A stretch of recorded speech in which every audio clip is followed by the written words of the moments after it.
Most agents think working with buyer means showing more homes. It doesn't. It means showing fewer homes to better qualified people and helping them make better decisions faster. That's the whole game, because the way most agents work with buyers is completely backwards. A buyer sends them a listing and says, "Can I see this?" And the agent says, "Yeah, sure, what time?" We call that Pop-Tart real estate. That's the first mistake, because you're not leading the process, you're reacting. And when you react to buyers long enough, you end up showing homes to people who are not qualified, not aligned, not urgent, and sometimes not even loyal to you. I've been a licensed residential real estate since 2002. I've sold over 1,000 homes. I'm actively selling real estate. I still go on listing appointments. I still work with clients. And yes, I still personally work with buyers. Not a pile of buyers, a handful of buyers every year. And I do that for a very specific reason. Not because buyers are the highest leverage and use of my time, because they're not. Listings are. Listings create signs, call, online exposure, neighbors asking questions, future sellers, buyer leads, and market authority. But buyers, well, they usually create just one transaction. A good listing can create 3 to 5 opportunities possibly. So if you're building a business in residential real estate, you should absolutely be aiming towards listings. But here's the part that a lot of agents miss. Working with a handful of buyers keeps you sharp. It keeps you inside the market, and you see exactly what buyers are reacting to. You see which homes look good online but feel terrible inside. You see which renovations matter. You see which floor plans buyers reject immediately. You see where buyers hesitate, where they make moves, what they like, what they don't. You see how other listing agents present their listings soon as you go in. What type of marketing material do they have? What do their signs look like? What do their lockbox look like? There's a benefit to work with a handful of buyers every year, in my opinion. Because when you sit with a seller, you're not guessing what buyers are thinking or guessing what your competition is doing, what the other listing agents are doing. You know. So the goal is not to avoid buyers. The goal is to stop working with buyers casually. Here's the process. Step 1, do not show the house first. That's the rule. No serious buyer work starts with a showing. It starts with a buyer consultation. Mine is a 30-minute meeting, whether that's in person over a coffee or a virtual Google Meets meeting. Not for 2 hours, not a giant presentation, 30 minutes to figure out 3 things. Are they motivated? Are they qualified? And are we aligned? That's it. Then, within 24 hours, we move into setting up the portal, confirming pre-approval, and having an alignment call, and potentially touring homes. That's the structure you want. Simple, repeatable, professional. And if you want to see my exact process sheet I'm currently using in my business, check out below. I've added a PDF in the description. Download it, use it, tweak it for your own market. Let me know what you think. No opt-in, free. Just a gift from me to you to help you become a better realtor and, more specifically, work properly and protect your time working with buyers. Because most agents lose control and they skip this. They meet the buyer at the house, they try and build rapport at the kitchen, they answer a few questions, they hope the client likes them. That's weak. You need a process before you need to actually physically show buyers a property. Because at the first meeting at the property's leading the conversation, not you. And oh, by the way, quickly, I'm building a community for residential real estate agents just like you who want to scale without burning out. If you want more time, better systems, and a predictable business year over year instead of this feast or famine that most of us are on, I'll drop a link below. Be sure to check it out. No pressure, just something I'm building for agents who want to work smarter, not longer. All right, back at it. Step number 2, use the buyer consultation to qualify the buyer. The buyer consultation is not just a friendly chat, it's a filter. So here's the exact things I want to know at a buyer consultation meeting. Number 1, the motivation. When are they buying? Are they upsizing, downsizing, relocating, leaving a rental, trying to get into a school zone, buying because of family changes, or are they seeing just what's out there? The last one is not the same as a real buyer, and you need to know the difference. Motivation tells you how serious the buyer is. A buyer who says, "We'd buy if the perfect property came up," is not the same as the buyers that says, "Our lease is up in 90 days and we need to be moved by then or before. Those are two completely different buyers. Same price range maybe, same neighborhood maybe, but completely different urgency. The second thing I'm looking for in the buyer consultation is timeline. So you ask this: when do you actually want to be moved in? Not, when do you want to start looking at homes? Moved in. That question creates clarity. It's direct, because if they want to be moved in within 90 days, they're active. If they say maybe in the next 9 to 12 months, well, that's the type of client that needs nurturing. But you need to remember to stay around them because they will likely forget about you. The third, financing. Ask, have you already spoken to a lender? Are you pre-approved? If the answer is no, then the next step is not 10 showings, not a Saturday tour, not 3 hours of your time. Pre-approval first. Because a buyer without financing clarity is simply guessing. And if they're guessing, you're wasting time. They may think they're shopping at a $900,000 price range when the real number they can afford is $735,000. Or sometimes they are stronger than they actually think. Like they are only shopping around 700 grand, but they can actually afford 950. Either way, you need clarity before you invest serious time. The fourth, decision makers. Ask who else needs to be involved before you make a decision. That's huge, because many deals get messy because the real decision maker is not in the room. Parents, a partner, a contractor friend, a sibling, someone who helps with the down payment. Find that out early on. You do not want to show homes for 3 weeks. Find the right home and then hear, we just need my dad to come see it. Great. Where was dad 3 weeks ago? I'm not saying dad shouldn't be involved. Bring dad, bring the contractor, bring the person helping with the money, but identify that upfront. Do not let a hidden decision maker appear at the end of the process. It will blow up the deal so quickly. Step number 3, separate wants from needs. This is where you make the buyer useful to themselves. Buyers usually start with a fantasy list: 4 bedrooms, double car garage, renovated kitchen, big yard, quiet street, close to downtown, finished basement, under budget, perfect condition, no traffic, great schools, yada, yada, yada. And then they wonder why nothing exists. Your job as a professional realtor is not to crush the dream. Your job is to organize it. Ask this: what are the 3 things the home absolutely must have? Then ask, what are the things that would be nice, but not deal breakers? That one exercise will save you hours of time, because once you start touring, you can bring them back to their own criteria. This house doesn't have everything, but it does hit the 3 things you told me mattered the most. Or this one has a nice kitchen, but it misses 2 of your must-haves. That is how you lead. I've had buyers tell me they absolutely need one thing, then every home they actually liked had something completely different. They say they need the double car garage, but they keep falling in love with homes with better kitchens and single car garage. They say they need a finished basement, but they keep choosing location over square footage and finished below grade. They say they want move-in ready, but every listing they send needs work because the price looks better. That tells you something. It tells you that buyers are liars. Kidding, but it's actually true. It's something that a mentor of mine back when I started selling real estate in 2002 told me. Get used to it. Buyers are liars. They're not intentionally liars. They don't know they're lying, but they just don't know what they want. Your job is to catch this early and make small corrections. You're not there to just open doors. You're there to help them make trade-offs.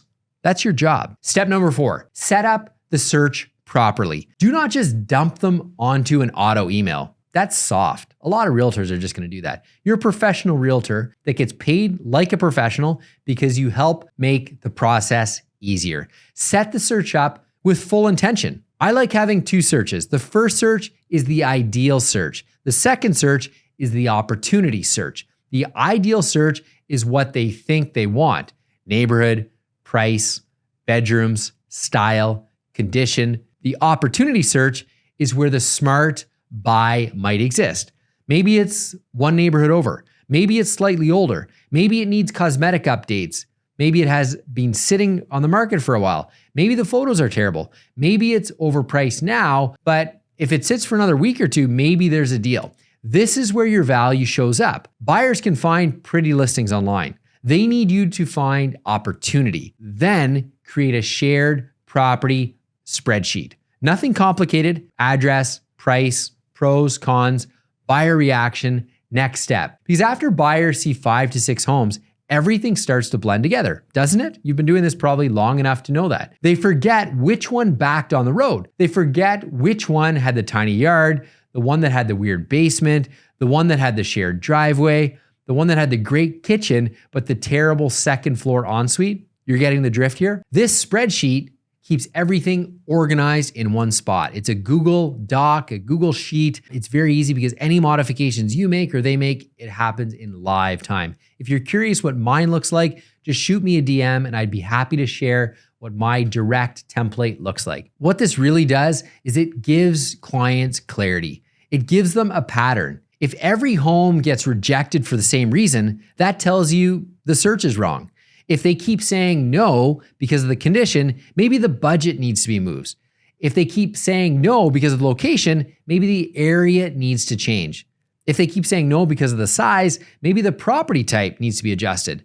That is real buyer agent management. Step number 5, have an alignment call before booking tour. Before I book a big tour, I review the homes with them in advance. This is one of the most important parts because the time you're going to save them and you is incredible. Because what buyers say they want and what they click on are often two different things. They may tell you location's important, but every home they send is further out because they like the finishes. They may say they want move-in ready, but they keep sending you homes that need work because the price is more attractive and lower. They say they want detached, but they keep clicking on townhomes because the budget works better. That tells you something. So before you start showing, say, let's quickly review the homes we're interested in so I can make sure we're aligned. That call saves you time, can eliminate weak properties before you ever step inside. You can also explain the market reality. For example, at this price point, if we want this neighborhood, we may need to compromise on condition. Or if you want fully renovated, you may need to adjust either the location or the price. Or you may say something like this. If you want detached with a double car garage in this area, you need to be realistic about what that actually costs. This is where you make the buyer more realistic before you waste your entire weekend out showing property. And this is also where you protect your calendar. That's the big one. Because if a buyer will not open up 15 minutes in their schedule for an alignment call before going out, they probably do not deserve a 3-hour showing tour of your time. Step number 6, explain how showings actually work. Most buyers are not trained on how to see homes, so train them. I tell my buyers upfront, first showings is not where we move in mentally. First showings is to decide whether the property is a consideration or not. That is the standard. A first showing is usually about 10 minutes max. That is enough time to go through and say, yes, it's a consideration, or no, it's not. If it's a no, we leave. We don't spend 40 minutes analyzing the house you're never gonna buy. If they hate the layout, it's a no. If they don't like the street, it's a no. If the backyard doesn't work, it's a no. The condition doesn't work, no. Move on. I've had buyers walk up to a property and basically know before we got inside. The street was too busy, the neighborhood property was a mess, the driveway didn't work, the lot didn't feel right. At that point, we don't need to spend a half hour pretending this is the property. That property's done.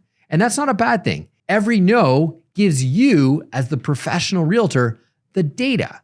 You can say, great, now we know you don't like that layout, or good, now we know the area feels not right, or good, we now know cosmetic work is okay, but major work is not. See, that's productive. Then, if the home is a yes, you go deeper. You book a second showing. You bring a parent if needed, a contractor if needed. You review comparables. You look at the mechanical. You look at the resale concerns. You look at the roof, the windows, the furnace, the AC, the lot, the street, the future buyer objections. You do not do that level of analysis on a first showing. That is how agents lose days of their life that they never get back. First showings, consideration or not. Second showing, serious analysis. That one rule will save you a massive amount of time. Step number 7, teach buyers this one line. This is one of the most important things I tell my buyers. As buyers, you can buy anything. As a seller, they can only sell that property. That line changes the whole mindset because buyers sometimes act like this home is their only chance.